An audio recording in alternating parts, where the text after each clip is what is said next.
de pájaros, de flecha y de un mar suave que de noche lo arrullaba. De pronto dijo que tenía sed. Papá no supo si ofrecerle agua. Mamá fue por un poco de café.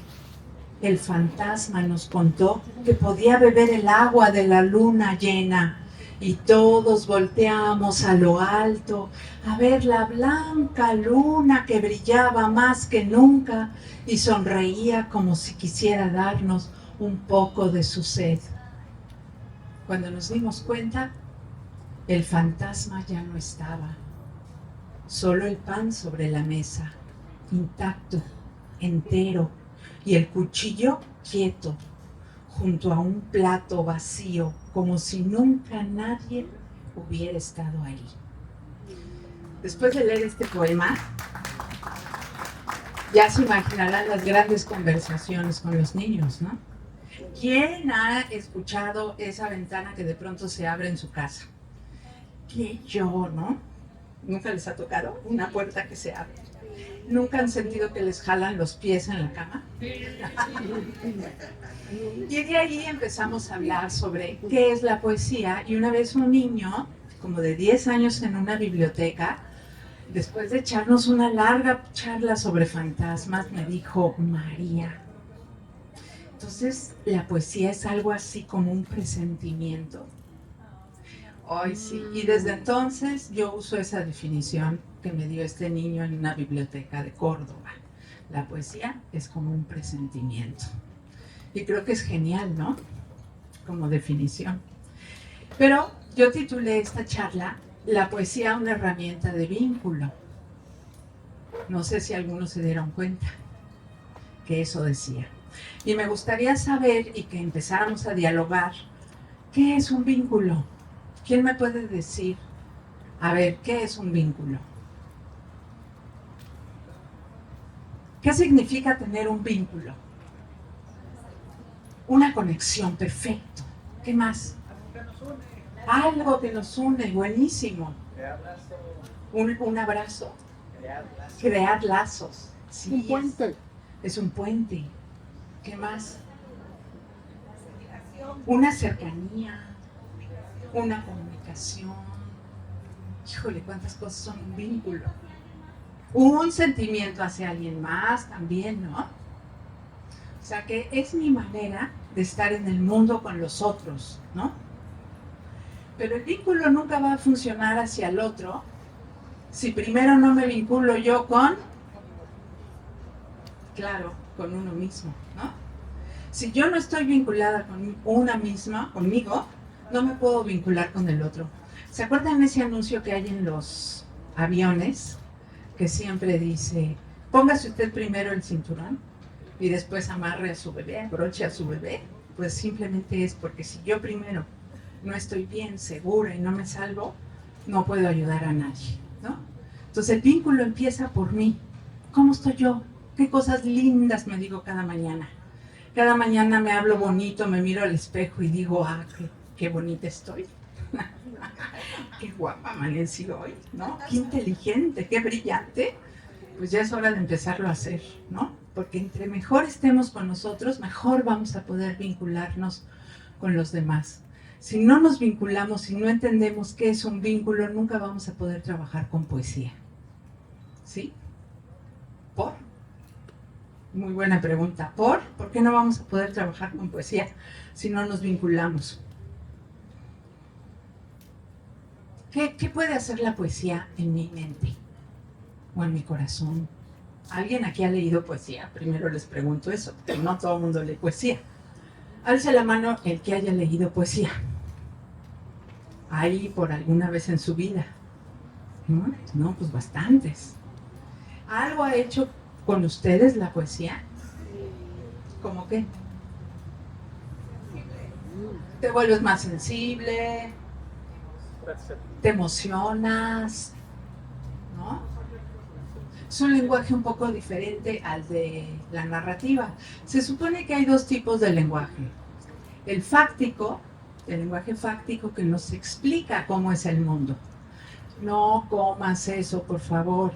cierra la puerta, ahí está el camión, no hables en la mesa, etcétera, ¿no? El que te va dando las instrucciones. Y el otro tipo de lenguaje es el literario. El lenguaje literario es el que te va a enseñar a entender el mundo. Por eso es tan importante el lenguaje literario. Y aquí vamos a dejar que entre la prosa también, no nada más la poesía. Pero fíjense, les voy a contar rapidísima y brevísimamente que en la historia de la poesía cruza épocas, cruza civilizaciones, viene desde tiempos remotísimos, remotísimos, no le importa qué edad tengas, no importa cuándo haya sido escrito ese poema. Va cruzando por épocas, pero desde hace muchísimo tiempo. Octavio Paz nos dijo que la poesía es una operación capaz de cambiar al mundo. Eliseo Diego, un poeta cubano, contó que un buen poema es un poema social, es un poema revolucionario. No necesitamos luchar con las armas ni nada mientras estemos leyendo un buen poema. ¿Por qué? Porque un poema nos conmueve, un poema nos cambia. Hace mucho tiempo, en una época en que podíamos leer, por ejemplo, las estrellas, si yo ahora les pregunto, ¿dónde está la estrella polar? Como a mí una vez me lo preguntaron, yo volteé al cielo y dije, pues no tengo ni la menor idea de que sea una estrella polar, ¿no? Y el maestro que me lo preguntó me dijo, pero María, ¿qué en México? Estábamos en Suiza, ¿no? Me dice, ¿qué en México no les enseñan dónde está la estrella polar? Y yo pensaba, en México ni siquiera volteamos al cielo, porque ¿qué nos dice ya el cielo? Nada, ya no nos guiamos por las estrellas. Pero en esa época en que nos guiábamos por las estrellas y teníamos unos gobernantes poetas, nuestros gobernantes decían cosas tan bellas como solo venimos a vivir, solo venimos a soñar. No es verdad que venimos a morir en esta tierra. La poesía se usaba para ayudarnos a pasar al inframundo, a otro lugar. Entonces, en los ritos funerarios, se embalsamaban a las personas y se cantaban los poemas y se decían, se creía que un buen poema iba a acompañar el alma de aquella persona hacia el otro lugar al que tenía que llegar. Entonces formaba parte de los ceremoniales, de los cantos también para que lloviera, para que creciera el maíz y tuviéramos de comer. La poesía tenía una utilidad, era muy importante entre todos nosotros. Y digo todos nosotros porque en nuestro ADN ya está demostrado que cada uno de nosotros tenemos mínimas células que vienen desde épocas remotísimas, ¿no? Por eso de pronto tenemos ciertas memorias que no entendemos qué nos está pasando o por qué sentimos que ya habíamos vivido eso. Eso tiene que ver con la neurociencia. Tenemos información dentro de nosotros. Entonces, en esa época en que nos juntábamos todos en la noche, hacíamos unas reuniones increíbles como esta tan bonita. Pero antes, pues no había luz eléctrica, entonces teníamos que encender la hoguera y ahí nos sentábamos a cantar, a decirnos poemas. Fíjense que los poemas antes cantaban y contaban historias, porque la gente se iba a las guerras. Y se iban a las guerras y tardaban hasta 10 años en regresar, ¿se imaginan eso? Entonces hubo uno de ellos que se llamó Homero, que dijo, yo les voy a contar qué es lo que pasa en esa guerra. Entonces dijo, es que del otro lado se están peleando por una muchacha. ¿Cómo que se están peleando por una muchacha? Pues ¿por qué otra cosa se pelean los hombres? ¿Por mujeres o por tierra, sí o no? ¿No? Pues estaban peleando por una mujer. ¿Y esa mujer cómo se llamaba? Helena de Troya. Y para irla a rescatar, decidieron construir un caballo de madera. Y ahí van, se meten todos para tratar de entrar a rescatarla y que la rescatan. De eso trata la Ilíada, ¿no? Y entonces, todo esto se decía en poesía simplemente porque era la manera de cantarlo y de contarlo, versificando, la manera de memorizarlo. Por eso se decía en poema. Se sabe que todos los pueblos, todos tienen poesía. Todos, todos, todos, todos. Los pigmeos tienen poesía.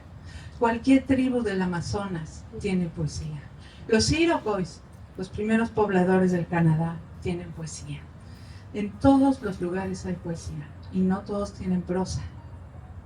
Eso ya nos dice algo, ¿sí? La poesía está y estuvo fundacionalmente en todo, absolutamente en todo. Los poemas más importantes del mundo hablan de la fundación, por ejemplo, el Enuma Elish de Mesopotamia, ya les dije de la Ilíada, la Odisea, que es esta historia de este chico Odiseo que decide salir a conocer el mundo, pero regresa. En la Odisea siempre se regresa, hay un regreso a casa, ¿no? Que también eso es muy interesante, salir a conocer. Era tan importante la poesía que hubo una vez un gobernante que le dijo a su primer ministro o a su secretario de Cultura, le dijo, fíjate, tú ve y consíguete al poeta del pueblo. ¿Por qué al poeta? Porque era el único que le creían lo que decía. Ve y consíguete al poeta y dile que nos escriba un manual para trabajar la tierra. Y ahí tienen que se llamaba mecenas. Por eso cada vez que le damos una beca a alguien o que se le paga a alguien, viene del nombre de este secretario encargado. Era latino y fue por el poeta, y resulta que este poeta se llamaba Virgilio. Y Virgilio dijo, caray, yo tengo que hacer un manual de agricultura, pero si yo no sé nada de la tierra, entonces tengo que irme a investigar. ¿Cómo que investigar? Yo me tengo que ir a los bosques. Yo me tengo que ir a ver qué tanto hay allá afuera. Yo me tengo que ir a ver todo lo que hay. ¿Y qué creen? ¿Cuánto tiempo creen que se tardó? 9.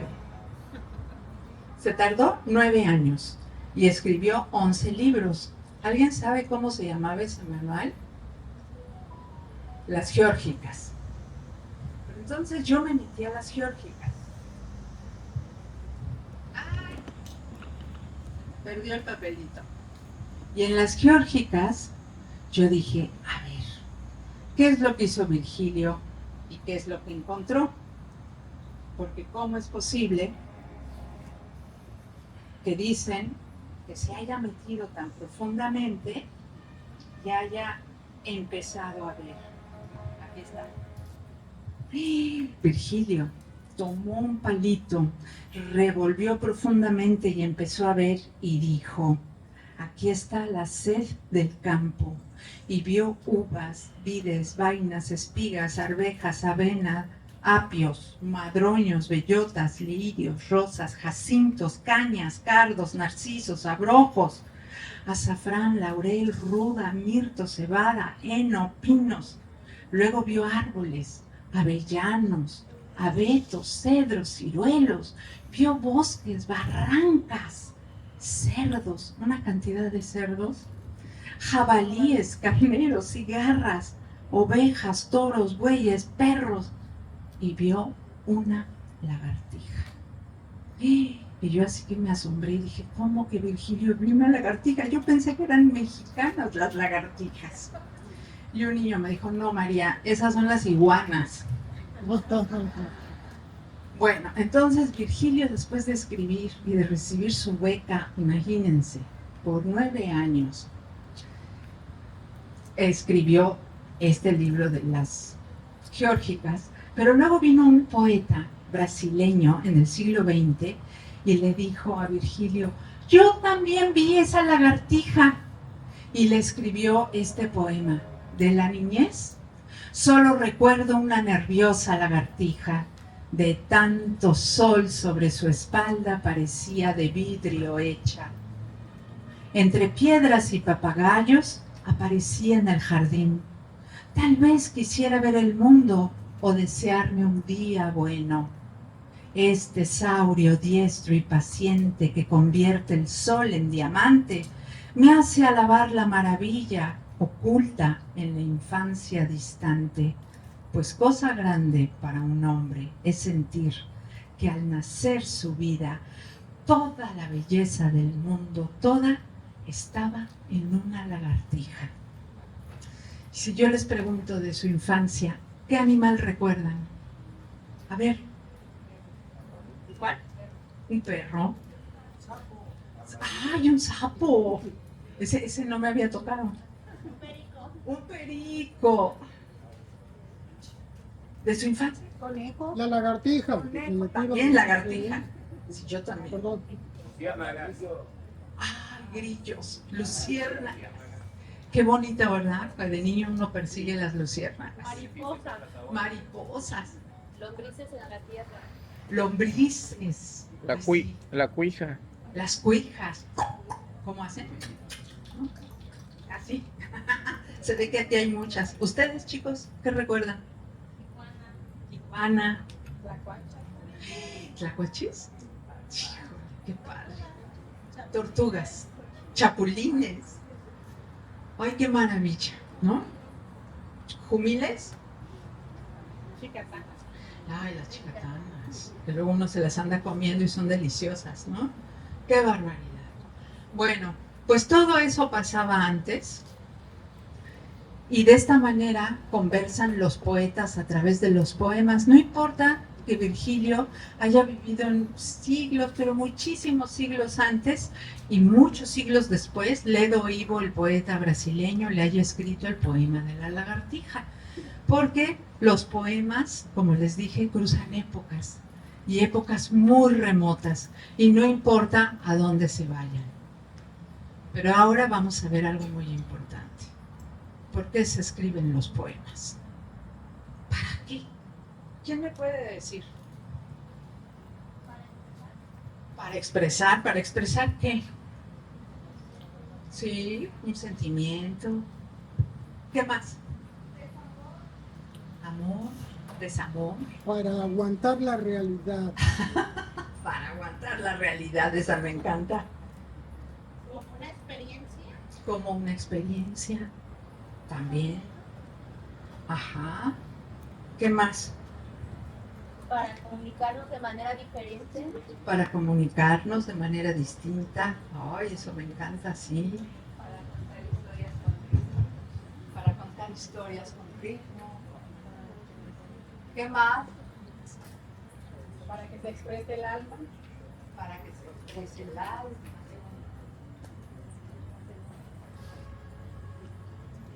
Para recordar los sueños. Ah, qué bonito. Para recordar los sueños, ¿para qué? Ah, mi gato. Bueno, César Calvo les viene a traer este poema. Es un peruano que ya murió, pero pues no importa, se los trae ahorita a ustedes, porque acuérdense que la poesía cruza épocas y tiempos y momentos. Y dice, se escribe un poema para sentirse el centro del mundo. Se escribe un poema para ser más fraternos a los hombres, o sea, para intentarlo, o sea, para que la poesía sirva para algo. Se escribe un poema para no sentirnos el centro del mundo. Se escribe un poema para ahuyentar a una muchacha. Se escribe un poema para ayudar a la revolución. Se escribe un poema para que los maridos nos odien mucho más. Se escribe un poema para que el poema nos acompañe, para no estar tan inexplicablemente solos. Se escribe un poema para duplicar el orgasmo o al menos ponerle un espejo delante. Se escribe un poema para no tener tiempo de hacer otras cosas, como por ejemplo, para no tener tiempo de sufrir. Se escribe un poema para que nuestra tía más querida pueda decir a todos que tiene un sobrino que escribe un poema. También se escribe un poema para no afeitarse nunca, para ir al baño sin remordimientos, para ir al comedor sin remordimientos, para ir al dormitorio sin remordimientos. Y se escribe un poema para sentirse culpable de todo y con esos materiales llegar a escribir algún día un poema. También se escribe un poema para reírse a gritos y para vivir. También se escribe un poema y para tener un pretexto para no vivir, etc. Y a propósito de etcétera, Se escribe un poema para no escribir cosas peores, como cartas de amor, cartas financieras, facturas por pagar, tratados de filosofía. Se escribe un poema por incapacidad, cuando se ha fracasado como win derecho en la selección de la escuela. Y se escribe un poema para intensificar la vida. Pero finalmente, se escribe un poema para que alguien, en algún lugar del mundo, mañana o dentro de 20 años, la pareja que está por suicidarse alcance a leerlo y desista por lo menos unos días y comprenda que la vida es siempre hermosa a pesar de la vida y a pesar del poema. Le damos un aplauso.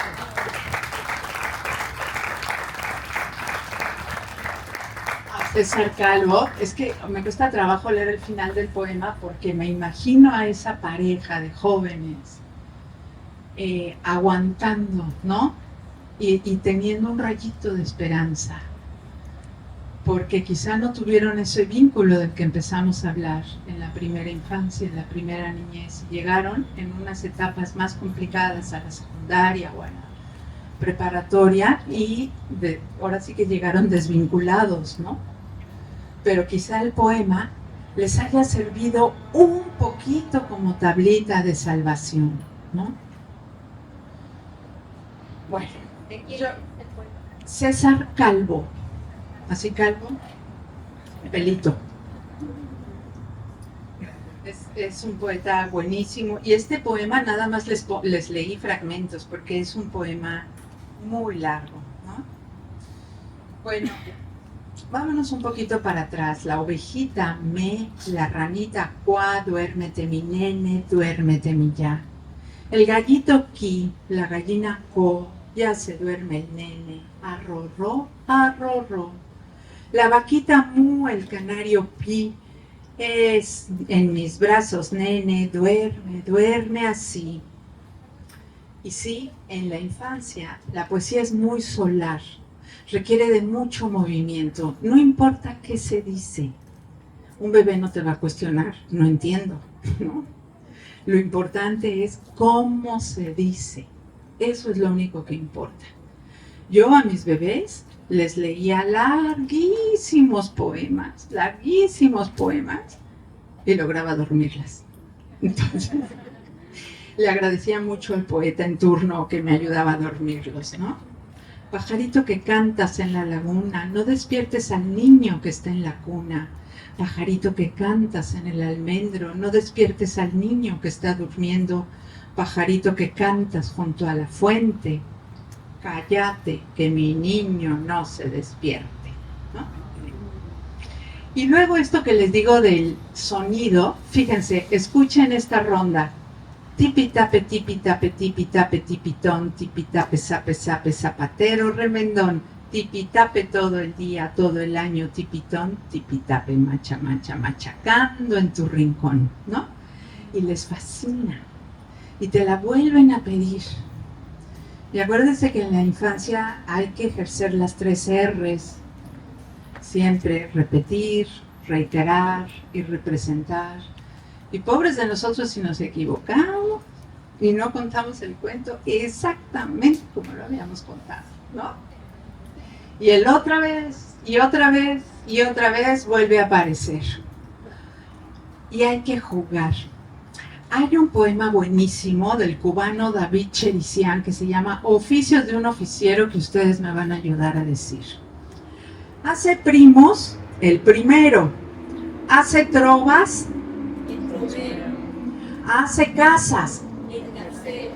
Hace cuentos, el cuentero. Hace sombras, el sombrero. Hace plomos, el plomero. Hace bolas, el bolero.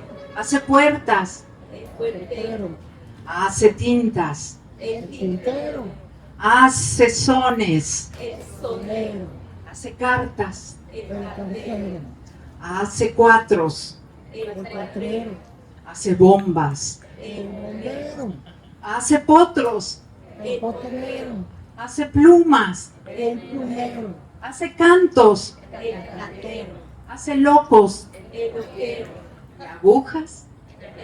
La- Bravo, vamos a darle un aplauso a la Vichelician de Cuba. Entonces se fijan, luego van creciendo los niños y empiezan las palabras súper mágicas, esas palabras que están prohibidísimas decir, ¿no? Y yo tenía esta sobrinita que íbamos en el coche y de pronto su mamá decía, no puedes decir, y ella decía, ahí hay una casa. Mira, ahí hay una cama, mamá, ¿no? Entonces la misma prohibición de la palabra que la que estaba muy obsesionada hacía que la niña fuera buscando muchos juegos verbales. Es súper interesante. Entonces, imagínense leerles esto.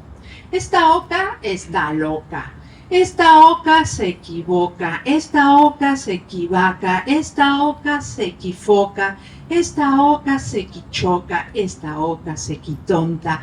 Esta oca se equicaca. Y cuando juega la oca, hace mil trampas. Y de pronto se dieron cuenta que María dijo una de las palabras mágicas, prohibidísima, y otra vez de regreso, ¿no? Hay que volverlo a decir hasta satisfacer la etapa por la que tienen que pasar todos los niños, ¿no? Que se llama, según Freud, la etapa anal. Entonces, esos momentos, la poesía, los juegos de lenguaje, son importantísimos para poder transitarlos, ¿sí? Bueno, no se me duerman, por favor. No, para nada. No se me están durmiendo, ¿verdad? ¿Qué cola tan larga tiene ese ratón? Corta, corta, corta. ¿Quién se la cortó? Este es Nicolás Guillón, otro cubano, que era, porque el que les leí de los oficios, de un oficiero, también es un cubano, David Cherician. Son buenísimos para los juegos de lenguaje. Cuando quieran trabajar, busquen sus libros y váyanse a Cuba. O sea, ese es el país donde están todos los juegos. ¿Qué pico tan grande tiene ese tucán? Corta, corta, corta. ¿Quién lo cortará? ¿Qué rabo tan gordo tiene ese león? Corta, corta, corta. ¿Quién se lo cortó? ¿Qué carne tan dura tiene ese caimán? Corta, corta, corta. ¿Quién lo cortará? A la corta, corta y a la corta va. Corta, que te cortará, ¿no? Y todo es el juego con las tijeras, nada más. Bueno, la poesía tiene la capacidad de tener otro tipo de lenguaje. El lenguaje que tenemos aquí se llama un lenguaje virtual. Esta es una realidad virtual, más bien, digamos. Estamos todos presentes y estamos viviendo este momento. Pero la poesía nos da la realidad simbólica, que eso es muy importante porque nos ayuda a trabajar con otras emociones. Y eso únicamente se da porque la poesía tiene un ingrediente secreto. Y ese ingrediente secreto importantísimo se llama... ¿Alguien sabe? Es que es tan secreto que no se conoce. Se llama metáfora. La metáfora significa pasar el conocimiento más allá, más lejos. Por ejemplo, si yo digo, el árbol tiene sed de la noche, ¿qué imaginas?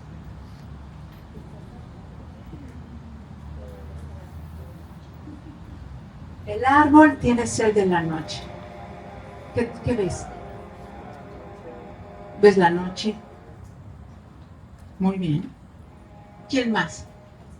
Que requiere sombra, ¿no? Está bien el día soleado, pero también requiere... Requiere sombra, muy bien. Quiere dormirse ya. Que si quiere dormir. El árbol tiene sed de la noche. ¿Qué más?